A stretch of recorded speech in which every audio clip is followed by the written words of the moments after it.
So hello friends, so we are going to meet from now on in a different place.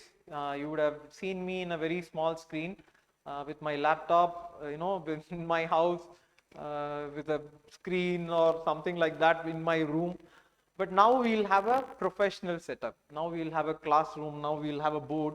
Now we'll have fans and chairs and institute, and I'll be there present physically. Till now I was like, you would have seen this movie Dhanush or Dhanush's movie Pudupete. While talking to a laptop, I would feel like yara irkingla. So I would have that emotion, So I would have that emotion of whether that person sitting there is listening or whether they are there. But now at least I'll see you face to face. Now you will have this board, and I can interact, and I can deal with a lot more of doubts. And this is something which did not happen in one day, or this is something that is why I'm starting with this person who is one of my favorite person. We do not understand that even a very small idea can actually change change your whole life. Very small idea. One such idea was this, this person, they kept saying about this survival of the fittest. This is an idea. People kept saying that repeatedly. I was in my college. They kept saying that, see, if you can survive, you'll survive. Otherwise, you are not fit, you will be thrown out. So that is what, and they said that it was said by Darwin. I was thinking how a person of such a stature, a person who changed the science immeasurably, could make such a statement, or such a superficial statement. It's a statement without empathy or compassion. If you are fit, you are there. If you are not fit, you are thrown away. I was not sure whether this person, especially this person, had said that. This used to be becoming a lot of problem with me and my friends, and we used to have a lot of fights. And one such fight was many times, not one time, many a times, many of my classmates, not one, two, I cannot quote one incident. Many of my classmates, they kept saying that, see, Darwin had said this. If this fit means fit, no means you are out. See, that actually, I kept thinking whether Darwin said that. And then, incidentally, I came to civil services. I started reading books about economics, history, and I started loving anthropology. So, anthropology is my option, that you will know, I think. So, anthropology, once I started reading anthropology, I started reading his books. In one of my interviews, they asked Darwin's book. What are the books that Darwin had written? Then consequentially what I did was I started browsing through the books of Origin of Species and Descent of Man, what Darwin had written, what he did. Many of my friends that Darwin it's a theory. It's a theory. See, it's just a theory. No, it is not just a theory. It is a fact.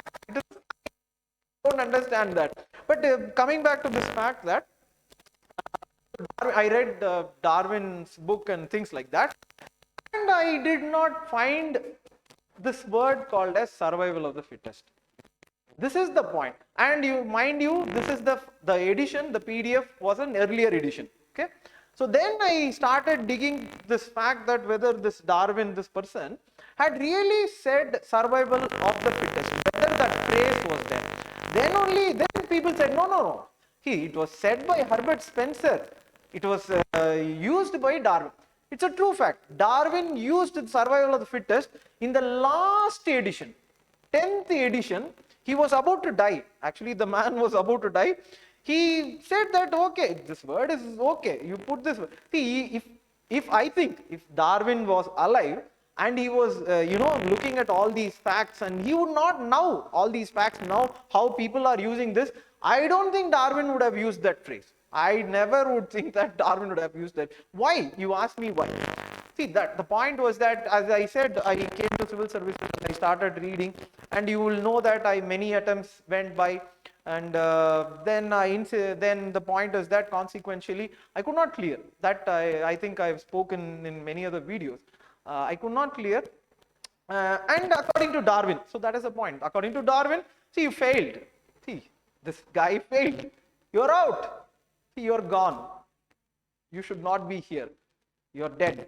So that is what is the meaning of survival of the fittest. So I'm not fit for survival. You should go.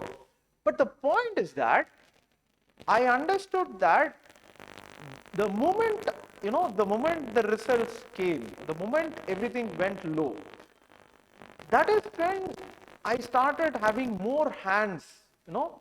See, people who even said that Darwin's survival of the fittest, this is what, they actually came to help me. See, each person, whoever I saw, they were trying to help me. They were thinking, this person should not be gone. This person should come.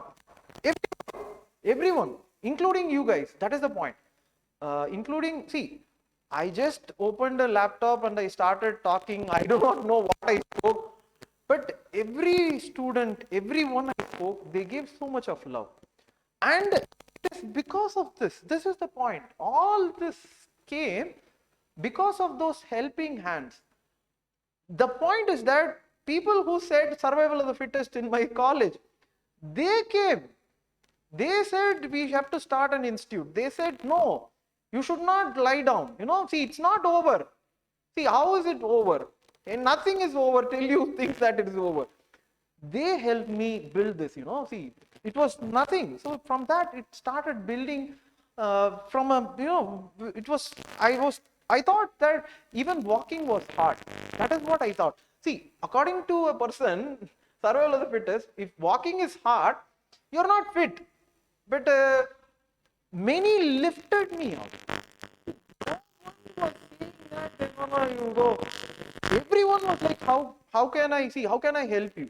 How do we build? That is what they said. How do we build? They did not come and tell me, you build, you do. No, they said, how do we build?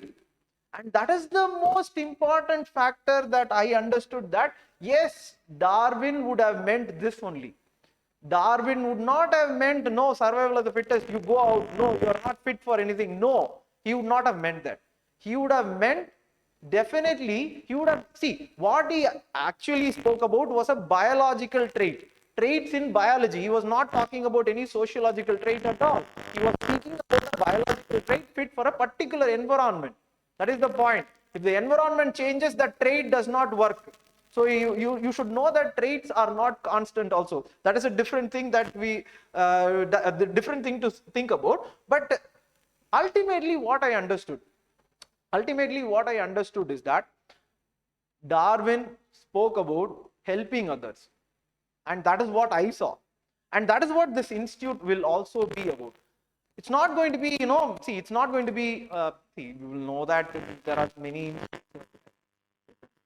It's not going to be the same. It's going to be Minds of Aspirants. It's going to be anyone who wants to become an officer. Anyone who wants to become an officer. And they are not finding the right path. See, Darwin is there. So in this place, Darwin will always be there.